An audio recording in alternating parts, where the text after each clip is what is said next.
एक number question है, उत्कृष्ट गैस निष्क्रिय क्यों होती है, स्पष्ट करें।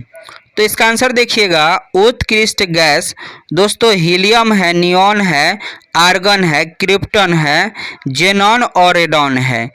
ये जो है निष्क्रिय होती है क्योंकि इनकी बाहरी इलेक्ट्रॉन कोश पूरी तरह भरे हुए होते हैं। इसी कारण ये गैस जो है स्थिर होती है और किसी भी अन्य तत्व के साथ रासायनिक अभिक्रिया नहीं करती है। दोस्तों आप समझिएगा ध्यान से, उत्कृष्ट गैस निष्क्रिय क्यों होती है। निष्क्रिय का मतलब है कि वो किसी से क्रिया क्यों नहीं करती है। तो इसका आंसर हो जाएगा क्योंकि इसकी बाहरी कक्षा जो है पूर्ण रूप से भरा होता है, इसीलिए वो किसी के साथ अभिक्रिया नहीं करती है। चलिए अगला क्वेश्चन जो है दोस्तों, इसको क्या है, इसको इनर्ट गैस या नोबेल गैस के नाम से भी जाना जाता है। चलिए अगला क्वेश्चन जो है, व्याख्या करें कि नाइट्रोजन अणु कम क्रियाशील होते हैं। तो इसका आंसर सिंपल सा है कि नाइट्रोजन अणु में दो नाइट्रोजन परमाणु के बीच एक त्रिबंधन होता है। ठीक है, देख लीजिए यहाँ पर त्रिबंधन होता है। यह त्रिबंधन बहुत मजबूत और स्थिर होता है, जिसे तोड़ने के लिए बहुत अधिक ऊर्जा की आवश्यकता होती है।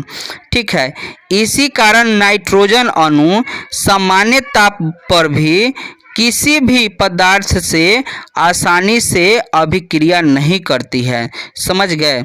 देखिए नाइट्रोजन अणु कम क्रियाशील है, कारण सिंपल सा बात है कि नाइट्रोजन में क्या है, नाइट्रोजन दो परमाणु के बीच क्या है, ट्रिपल बॉन्ड लगा होता है और ये टूटने में ज़्यादा टाइम लग जाता है, इसलिए वो किसी से क्रिया नहीं कर पाता है।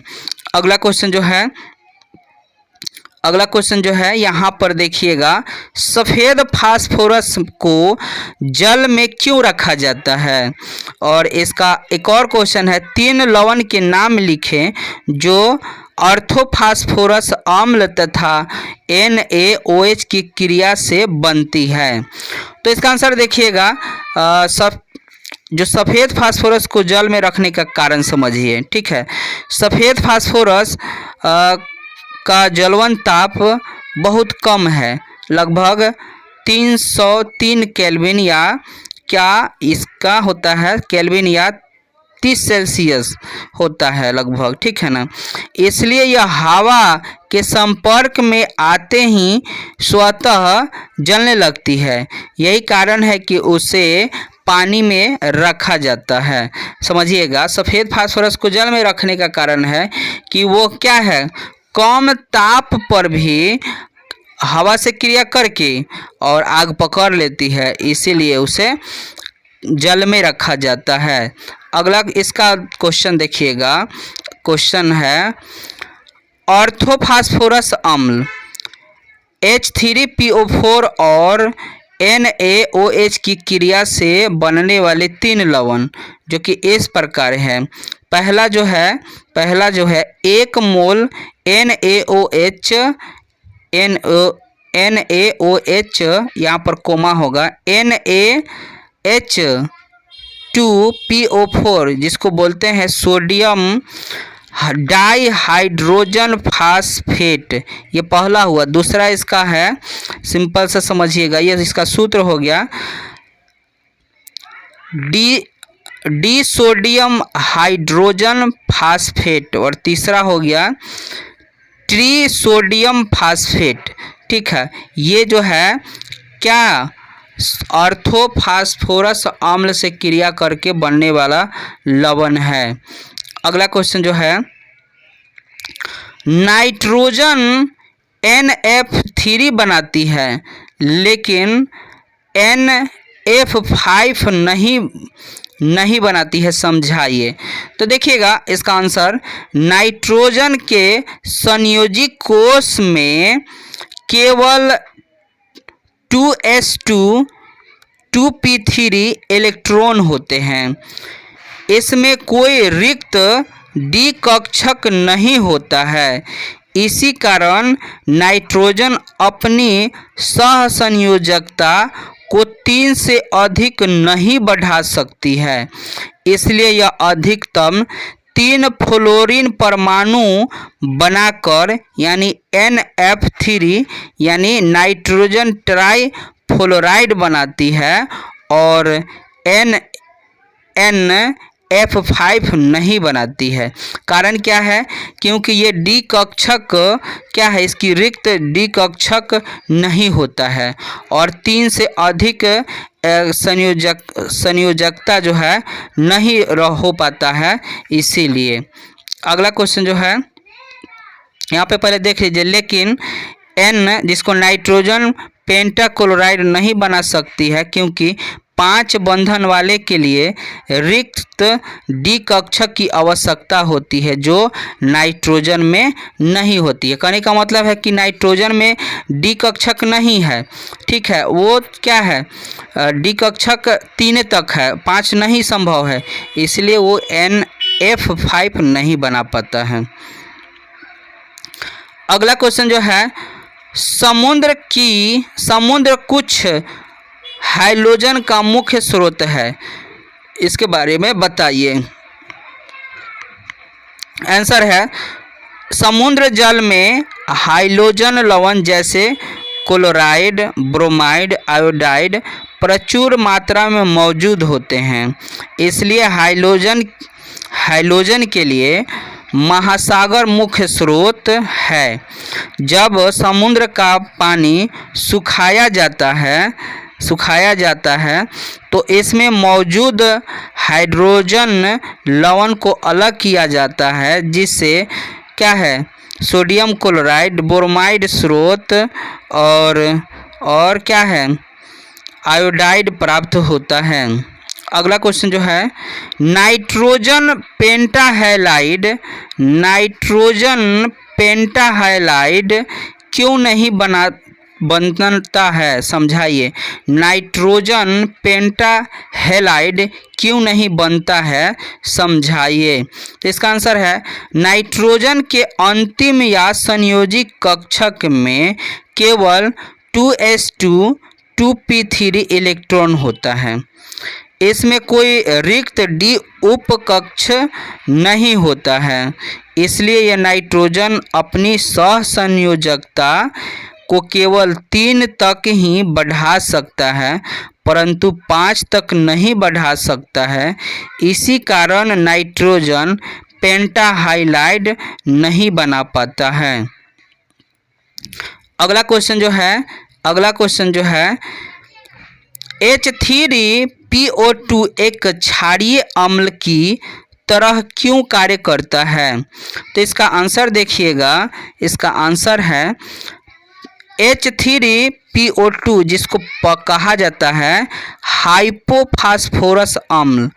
हाइपोफास्फोरस अम्ल के अणु में कुल 3 हाइड्रोजन परमाणु होते हैं, परंतु इनमें से केवल एक हाइड्रोजन परमाणु ही OH समूह से जुड़ता है, जो आयनित होकर H आयन प्रोटीन देता है। बाकी 2 हाइड्रोजन परमाणु सीधे फास्फोरस से जुड़ा होता है और वे आयनित नहीं होते हैं, इसलिए H3PO2 केवल एक हाइड्रोजन आयन देती है और एक क्षारीय अम्ल की तरह व्यवहार करती है। अगला क्वेश्चन PH3 जिसको फास्फीन बोलते हैं, PH3 अणु में बंधन कोण NH3 से कम क्यों होती है? कहने का मतलब है कि फास्फीन में आबंध कोण अमोनिया से कम क्यों होती है? तो आंसर देखिएगा, फास्फीन और अमोनिया दोनों में 3 सहसंयोजक बंधन हैं और एक अकेला इलेक्ट्रॉन युग्म होता है, लेकिन दोनों के बंधन कोण अलग होता है। जैसे NH3 में आबंध कोण जो है कितना 107.3 डिग्री होता है और फास्फीन में आबंध कोण 93.5 डिग्री होता है। यही कारण है कि उसका क्या है, आबंध कोण कम होता है। यहाँ पे देखिएगा क्या कारण है। P की वैद्युत ऋणात्मकता N की तुलना में कम होती है, इसलिए क्या है, PH3 में बंधन इलेक्ट्रॉन बादल P की ओर कम खींचता है, जिससे बंधों के बीच प्रतिकर्षण कम होता है। उसके बाद देखिए इसका पॉइंट, P का आकार N से बड़ा होता है, जिससे बंधन लंबाई बढ़ जाती है और बंध कोण छोटा हो जाता है। उसके बाद PH3 में sp3 संकरण बहुत कम होती है या लगभग नहीं होती है, इसलिए इसका बंधन कोण प्रकृति P कक्षक जैसे 90 डिग्री के आसपास होती है। अगला क्वेश्चन जो है, जलीय जंतु ठंडे जल में ज़्यादा स्वस्थ रहते हैं, गर्म जल में तुलना में कैसे? कहने का मतलब है कि जलीय जीव जो है ठंडे जल में अच्छे से रहते हैं, जबकि गर्म जल में नहीं रह पाते हैं, ऐसा क्यों? तो इसका आंसर देखिएगा, जब पानी का तापमान बढ़ता है तो उसमें ऑक्सीजन गैस की विलयता कम हो जाती है, यानी गर्म पानी में घुली हुई ऑक्सीजन की मात्रा घट जाती है और इसलिए उसमें जलीय जीव को रहना मुश्किल हो जाता है। अगला क्वेश्चन जो है, स्विमिंग पूल में ओजोन का प्रयोग किया जाता है, कारण क्या है? तो ओजोन एक शक्तिशाली जीवाणुनाशी गैस है। यह पानी में मौजूद बैक्टीरिया, वायरस और अन्य हानिकारक जीवाणु को नष्ट करती है, इसीलिए स्विमिंग पूल में ओजोन का प्रयोग कीटनाशक के रूप में किया जाता है, ताकि पानी में स्वच्छ, गंध रहित और सुरक्षित बना रहे। जल जो है स्वच्छ और गंध रहित बना रहे। अगला क्वेश्चन जो है, ओजोन मरकरी को क्यों नष्ट कर देती है? ओजोन एक मजबूत ऑक्सीकारक है, ठीक है। जब ओजोन पारे के संपर्क में आती है तो वह पारे को क्या है, ऑक्सीकरण कर देती है, जिससे मरकरी सब ऑक्साइड बनाती है और यह ऑक्साइड कांच से चिपक जाती है और पारा अपनी चमकता तथा धात्विकता चमक खो देती है, इसीलिए वो नष्ट हो जाती है। इसलिए कहा जाता है कि ओजोन पारे को नष्ट कर देती है। अगला क्वेश्चन जो है, क्वेश्चन हम लोग देख चुके थे। NH3 हाइड्रोजन बंधन बनाती है पर PH3 नहीं बनाती है। तो देखिएगा इसका आंसर है, हाइड्रोजन बंधन तब बनती है जब एक छोटा और उच्च वैद्युतात्मकता वाले परमाणु जैसे में NOF से जुड़ा हो। H परमाणु किसी दूसरे अणु के अकेले इलेक्ट्रॉन युग्म पेयर से आकर्षित हो। NH3 में N का परमाणु छोटा और वैद्युतात्मक अधिक है, इसलिए NH बंधन के H परमाणु अन्य NH3 परमाणु के लॉन पेयर से मजबूत होता है, तो इनके बीच जो है हाइड्रोजन बंधन बनता है। जबकि PH3 यानी फास्फीन में P का परमाणु बड़ा और वैधुकता कम है, इसलिए क्या होता है, इसमें हाइड्रोजन बंधन नहीं बनता है। अगला क्वेश्चन है XeF3 और XeF5 क्यों नहीं बनता है? तो देखिएगा, जिनॉन के उपकक्षक में इलेक्ट्रॉन मौजूद होते हैं और अधिकांश पूर्ण भरे होते हैं।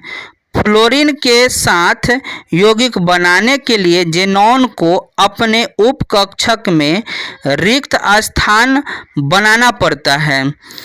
XeF3 और XeF5 बनाने के लिए ज़ेनॉन को अर्धपूर्ण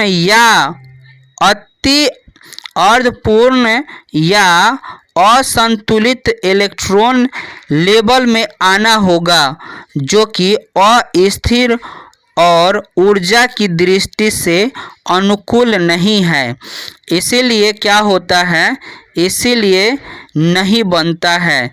यानी XeF3 और XeF5 नहीं बनता है, क्योंकि उसको क्या होता है, उसको असंतुलित इलेक्ट्रॉन लेवल लाना होता है। अगला क्वेश्चन जो है, आदर्श गैस में केवल ज़ेनॉन यौगिक बनाता है। तो इसका आंसर देखिएगा, सभी आदर्श गैसें, जैसे में आप यहाँ पर देखिए, हीलियम है, आर्गन है इत्यादि, स्थिर होती है। आयनन ऊर्जा की दृष्टि से ज़ेनॉन की आयनन ऊर्जा बाकी आदर्श गैसों से सबसे कम है। इसका मतलब है कि ज़ेनॉन अन्य तत्व के साथ प्रतिक्रिया करना आसान है। कहने का मतलब है कि ज़ेनॉन सबसे अलग इसलिए है क्योंकि अन्य तत्व के साथ वो क्रिया कर सकता है। अगला क्वेश्चन जो है, क्यों डाइऑक्साइड एक गैस है जबकि सल्फर ठोस है? कारण देखिएगा, डाइऑक्साइड गैस है क्योंकि O2 का बंध कमजोर और अणु छोटा है, जबकि सल्फर ठोस है क्योंकि S8 बड़े अणु बनाता है और बंधन मजबूत होता है, इसलिए ये ठोस है। अगला क्वेश्चन है, हाइड्रोजन रंगीन क्यों होता है? तो इसका आंसर देखिए, हाइड्रोजन अणु प्रकाश को अवशोषित करता है। जब अणु की बाहरी इलेक्ट्रॉन उच्च ऊर्जा स्तर में चला जाता है और फिर वापस अपने मूल स्तर में आता है, तो ऊर्जा के रूप में प्रकाश उत्सर्जित होती है। इसलिए उत्सर्जित प्रकाश के कारण हाइड्रोजन दृश्य रंग दिखाता है। कहने का मतलब है कि बाहरी कक्षा के इलेक्ट्रॉन एक स्तर से दूसरे स्तर में जाता है और फिर उसमें आता है तो प्रकाश उत्सर्जित करता है, जो कि क्या है, रंगीन दिखाई देता है। यहाँ पे उदाहरण से देखिएगा कि हाइड्रोजन Cl2 पीला, हरा Br2 नारंगी, Lr क्या है, नारंगी, लाल I2 बैगनी। इस तरह का रंगीन हाइड्रोजन अणु रंगीन इसलिए होता है क्योंकि इसकी बाहरी इलेक्ट्रॉन उच्च ऊर्जा स्तर पर जाता है और वापस लौटते समय प्रकाश उत्सर्जित करता है, इसीलिए क्या है, वो रंगीन होता है।